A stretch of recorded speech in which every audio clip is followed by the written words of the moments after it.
Welcome to Pagkain Pinoy. Ngayon magluluto tayo ng special steamed tilapia.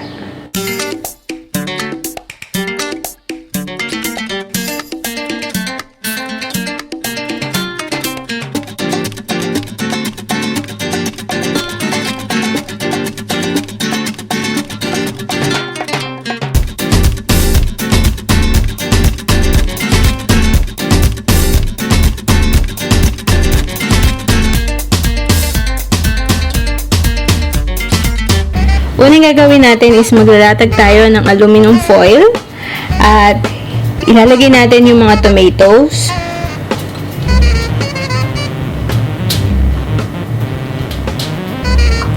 At onion.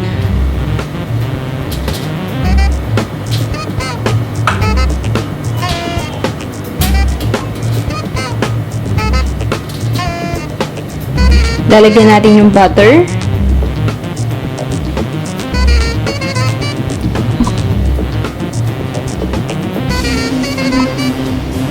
Hiwain natin ng maninipis para kumalat yung butter. At ilalagay natin ang salted egg. I-slice din natin siya.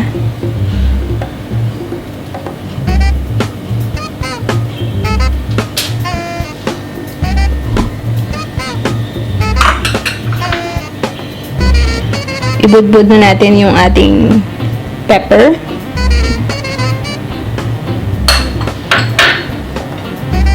Ngayon, ilalagay na natin yung tilapia.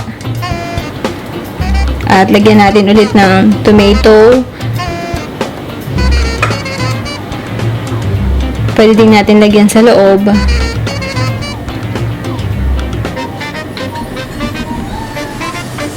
Ito yung ating butter.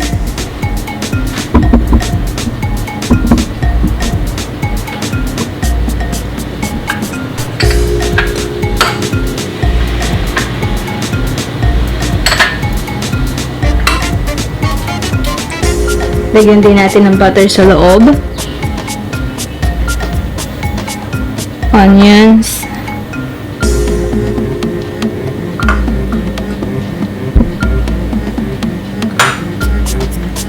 And salted egg again.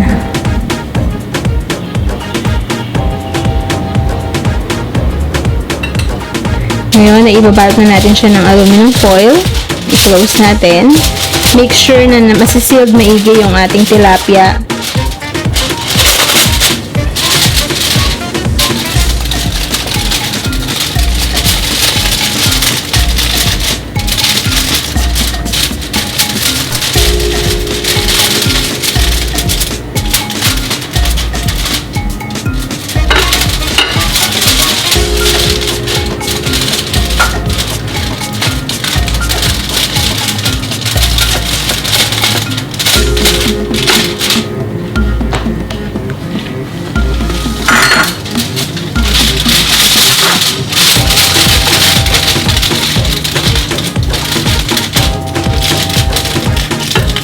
Okay. So, ngayon, ready na natin itong i-steam. I-steam natin yung tilapia for about 50 minutes. For about 20 minutes.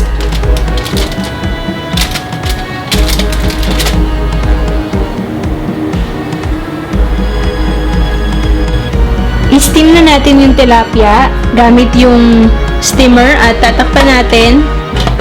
Pakuluin natin yung tubig sa ilalim for about 20 minutes hanggang sa pumutok na yung foil. After 20 minutes of steaming yung ating fish, pwede na natin siyang hanguin.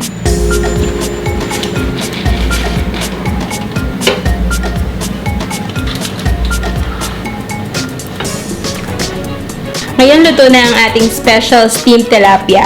Masarap to with rice at very healthy pa. So, thank you for watching and please don't forget to share and subscribe for more upcoming Pinoy recipes. Thank you! Bye!